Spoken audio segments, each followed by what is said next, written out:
എന്താ ഇങ്ങനെ? എന്റെ വഴി എന്റെ അവകാശമാണ്. പ്ലീസ് മിനിസ്റ്റർ, ജനങ്ങൾക്ക് അറിയേണ്ട ചോദ്യങ്ങളാണ് ഞങ്ങൾ ചോദിക്കുന്നത്.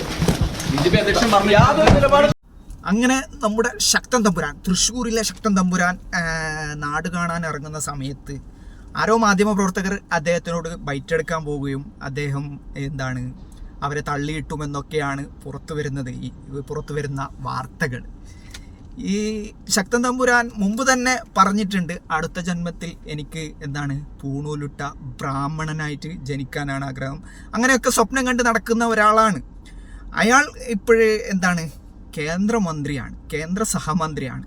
കേന്ദ്ര വാഴ എന്നൊക്കെ കുറേ ആളുകൾ തമാശയാക്കുമെങ്കിലും അദ്ദേഹം കേന്ദ്ര വാഴയല്ല, കേന്ദ്ര സഹമന്ത്രിയാണ്. ഞാൻ സ്വാധീനമുള്ള ആളാണ് എന്നൊക്കെ കാണിക്കാൻ വേണ്ടി ഇടയ്ക്കിടയ്ക്ക് പോലീസുകാരെ കാണുന്നിടത്തൊക്കെ അവരെ നിർത്തുക, പബ്ലിക്കിൽ കാണുമ്പോൾ അവരെ കൊണ്ട് സല്യൂട്ട് അടുപ്പിക്കുക, അവരെ അത്തരം കാര്യങ്ങൾ ചെയ്യിപ്പിക്കുക എന്നതൊക്കെ അദ്ദേഹത്തിൻ്റെ ഒരു ഹോബിയാണ്. കാരണം ഈ ഒരു സാധനം കൈക്ക് കിട്ടിയത് കൊണ്ട് അത് പരമാവധി ഉപയോഗപ്പെടുത്തുക എന്നത് അദ്ദേഹം ഉദ്ദേശിക്കുന്നുണ്ടാവും.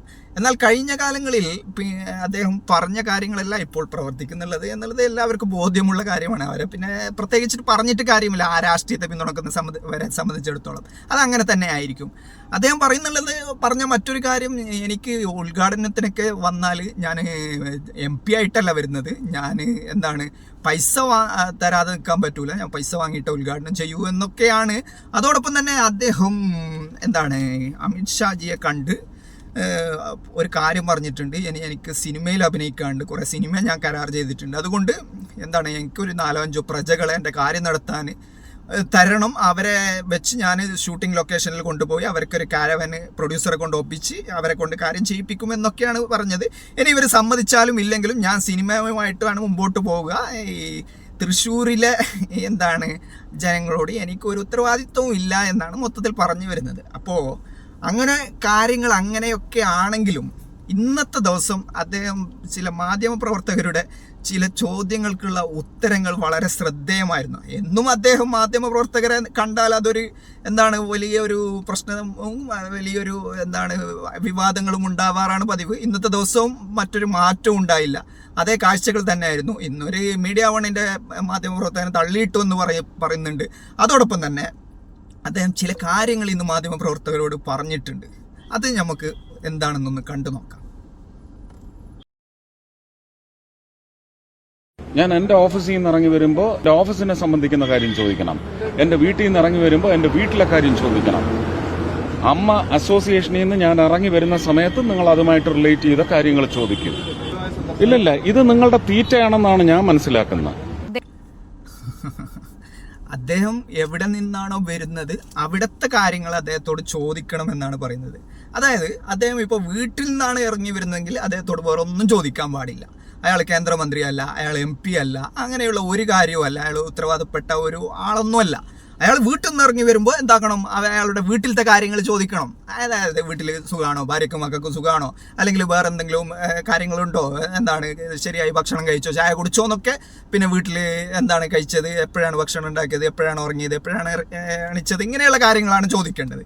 അയാൾ അമ്മയുടെ മീറ്റിങ്ങിൽ വന്നാലാണ് അമ്മയുടെ കാര്യങ്ങൾ ചോദിക്കേണ്ടത്. അതായത് അമ്മയുടെ ഓഫീസിൽ നിന്നും അയാൾ ഇറങ്ങി വരുമ്പോൾ അമ്മയുടെ കാര്യങ്ങൾ ചോദിക്കണം. അയാൾ വേറെ എവിടെ നിന്നാണ് വരുന്നതെങ്കിൽ അവിടുത്തെ കാര്യങ്ങൾ ചോദിക്കണം. ഇത്തരം ഒരു അല്പത്തരം എന്ന് തന്നെ പറയണം. ഇതാണ് ഇന്ന് ഇവിടെ സംഭവിച്ചിരിക്കുന്നത്. ആരാണ് ഇയാൾ? കേന്ദ്ര സഹമന്ത്രി കൂടിയാണ്. അപ്പോൾ അതാണ് ഇന്ന് സംഭവിച്ച കാര്യങ്ങൾ. അപ്പോൾ താൻ ആരാണെന്നറിയാതെ, തൻ്റെ ഉത്തരവാദിത്വം എന്താണെന്നറിയാതെ, ഉത്തരവാദപ്പെട്ട ജനപ്രതിനിധി എന്നുള്ള രീതിയിൽ താൻ നിർവഹിക്കേണ്ട കർമ്മങ്ങൾ എന്തെന്നറിയാതെ ഓരോ അല്പന് കസേല കിട്ടിയ അവസ്ഥയാണ് സത്യത്തിൽ ഇതിൽ ഉണ്ടായിട്ടുള്ളത്. സത്യത്തിൽ ഈ BJP-ക്കാർ തന്നെ ഇദ്ദേഹത്തെ കൊണ്ട് മടുത്തിരിക്കുകയാണ്. കാരണം മുകേഷിൻ്റെ കാര്യത്തിൽ അഭിപ്രായം ചോദിച്ചു. കാരണം ഇയാൾ അമ്മയുടെ അംഗം കൂടിയാണല്ലോ, സിനിമ സൂപ്പർ സ്റ്റാർ എന്നൊക്കെയാണ് പറയുന്നത്. അപ്പോൾ അമ്മയുടെ അംഗം കൂടിയായതുകൊണ്ട് മുകേഷ് CPM-ന്റെ MLA ആണ്. അവർ രാഷ്ട്രീയപരമായി 2 ധ്രുവത്തിൽ നിൽക്കുന്ന ആളുകളാണ്. എന്നിട്ട് പോലും മുകേഷിൻ്റെ കാര്യത്തിൽ ഇയാൾ പറഞ്ഞിട്ടുള്ളത്, അത് കോടതി പറഞ്ഞില്ലല്ലോ, പിന്നെ അവിടെ നിന്ന് പറഞ്ഞില്ലല്ലോ, ഇവിടെ നിന്ന് പറഞ്ഞില്ലല്ലോ, കോടതിയിൽ തീരുമാനമായില്ലല്ലോ, ഇക്കാര്യങ്ങളൊന്നും ഇതായില്ലല്ലോ, പിന്നീട് എന്തിനാണ് മുകേഷിൻ്റെ രാജി എന്നുള്ള രീതിയിലാണ്.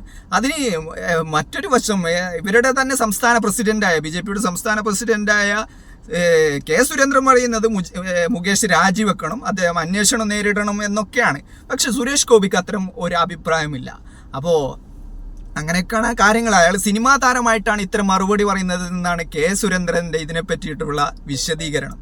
ഏതായാലും ഇത്തരം ആളുകൾ ഒരു രാഷ്ട്രീയ ബോധമില്ലാത്ത, അല്ലെങ്കിൽ ഒരു ജനാധിപത്യ ബോധമില്ലാത്ത, അല്ലെങ്കിൽ ഇത്തരം കാര്യങ്ങളിലൊന്നും ഒരു കൃത്യമായ ബോധമില്ലാത്ത ആളുകളെ ജനപ്രതിനിധികളും മന്ത്രിമാരുമായിട്ട് മാറിയാൽ ജനങ്ങളുടെ അവസ്ഥ പരിതാപകരമായിരിക്കുമെന്നാണ് ഈ വിഷയത്തിൽ പറയാനുള്ളത്.